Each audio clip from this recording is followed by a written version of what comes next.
সরকারি, সহকারী, পথচারী, কর্মচারী, আবেদনকারী এই ধরনের বানানগুলোতে হ্রস্বইকার নাকি দীর্ঘইকার হবে এটা নিয়ে আমাদের বেশ আমরা দ্বিধাদ্বন্দ্বে পড়ি।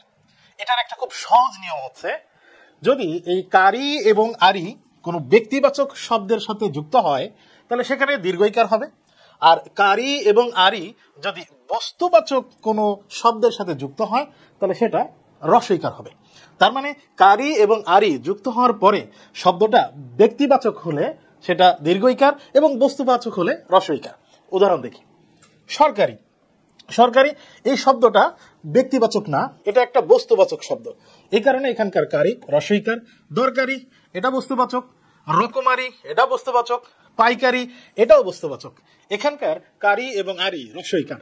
কিন্তু যদি সহকারী শব্দটা বলি, সহকারী শব্দটা কোনো ব্যক্তিবাচক শব্দের ক্ষেত্রেই ব্যবহৃত হয়, এই কারণে দীর্ঘইকার। পথচারী ব্যক্তিবাচক, দীর্ঘইকার। কর্মচারী ব্যক্তিবাচক, দীর্ঘইকার। আবেদনকারী ব্যক্তিবাচক, দীর্ঘইকার।